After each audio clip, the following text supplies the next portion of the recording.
Nagulat naman ang mga gwardya at warden sa binabalak na pag-atake ni Cho Juyang sa kanyang ama habang inaalala. Nito ang sinabi nito sa kanya kanina, sabi niya sa kanyang sarili, tumigil ka na sa pagsesalita ng walang kabuluhan. Ngayon ang araw na mamatay ka. Habang malapit niya nang maatake ang kanyang ama ay may sumulpot na isang lalaki. Habang hawak-hawak nito ang ulo niya, sabi nito, patawarin mo ako sa pakikialam, at tinawag nito si Cho Juyang na young master at hinampas nito ang ulo ni Cho Juyang sa sahig. Nagulat naman ang mga gwardya sa kanilang nasasaksihan. Sabi pa ng lalaki, ginagawa ko lang ang trabaho ko na maglingkod sa aking amo. Sinubukan naman ni Cho Juyang na umalis sa pagkakahawak sa kanya ng lalaki. Sabi naman ng lalaki sa kanyang isip, ano ba ang inaakala mo? Hindi ako malakas, ako ay commander ng The Heavenly Dragon. Hindi mo man lang kayang tumayo gamit ang iyong dalawag paa. Sabi naman ni Chagang Rayong kay Cho Juyang, kawawa ka naman anak ko, buksan mo ang iyong mga mata at masdan mo ang paligid. Hindi mo pa ba naiintindihan na kahit kailan ay hindi mo ako maaabot, at dito nga ay makikita natin ang mga tauhan ni Chagang Rayong. Ang pagmamadali ay pwede mong ikapahamak. Ang tanging paraan lang para mapatay mo ako ay ang pagkuha ng kontrol sa juvenile prison. Habang si Cho Juyang naman ay nahihirapan, sabi ng kanyang ama, hihintahin kita na magkita ulit tayo aking anak, at umalis na sila.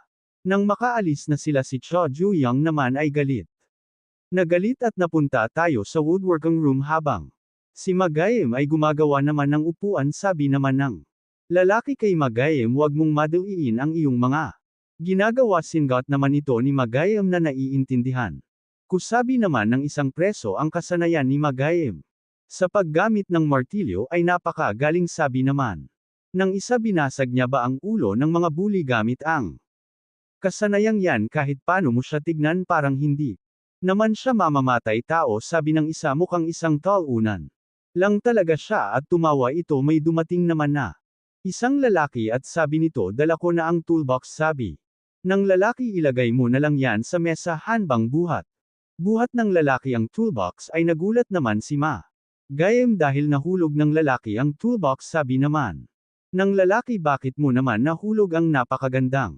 toolbox? Sabi naman ng lalaki, pasensya na, biglang nawalan ng lakas ang aking mga kamay. Habang tinitignan ni Magayem ang pako ay tila ba may naalala ito, at ang lalaki naman na nakahulog ng toolbox. Sabi nito, amazing, ikaw ba talaga yan Magayem? Matagal na diba noong nakagraduate tayo sa middle school? At ang pangalan ng lalaki ay Yoon Gunmin, dahilan ng pagkakakulong, robbery at arson.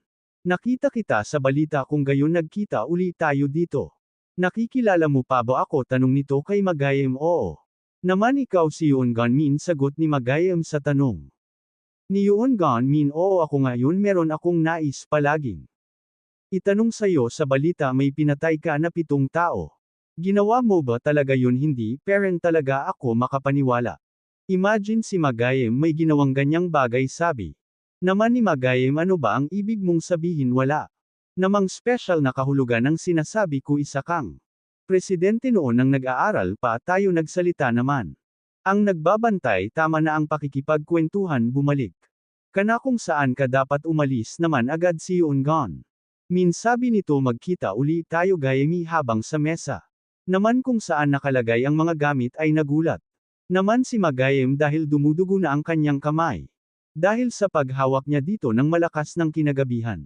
Naman sa juvenile prison ay nag-uusap ang mga bilanggo at tahimik lang si Cho Juyang, at inaalala nito ang sinasabi ng kanyang ama sa kanya. Sabi niya sa kanyang isip, ang tanging paraan lang para patayin ang lalaking yun na tinatawag na isang ama, at sabi pa nito, saan kaya ako magsisimula? Habang sabi naman ng kasama niya, sa selda, nagutom na ako, mamatay na ako. Bakit naman? Kasi puro gulay lang ang pinapakain satin. Sabi naman ng isa, kailangan ba nating i-report bilang human right violation? Sabi naman ng isa, kalimutan nyo na yan, gusto kulang naman ay isang piraso ng pizza at mamamatay akong masaya. Nakalimutan mo na ba na nasa bilangguan tayo? Kaya nga isa yung kahilingan. Sabi nila, tumahimik kayo. Nandyan na ang gwardya. Lumapit naman si Cho Juyang sa gwardya at tinanong naman ng gwardya, Kung may problema ba sabi naman ng kasama ni Choju. Yang sa Zelda Juyang bakit ka naman nakikipag-usap?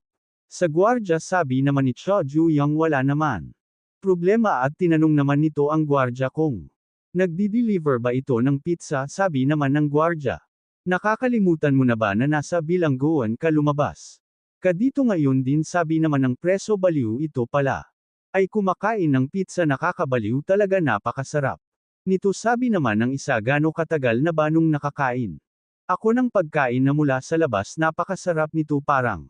May iyak na ako at nagpasalamat naman ang mga preso.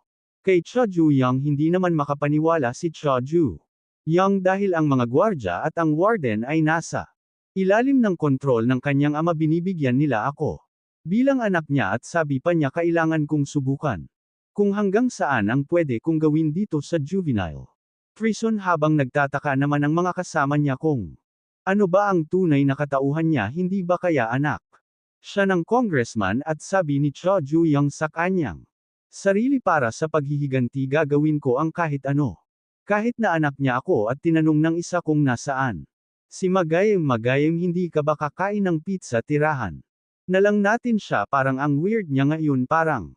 Wala siya sa kanyang sarili may nangyari ba kanina napunta. Tayo sa woodworking at makikita natin na magkatabi.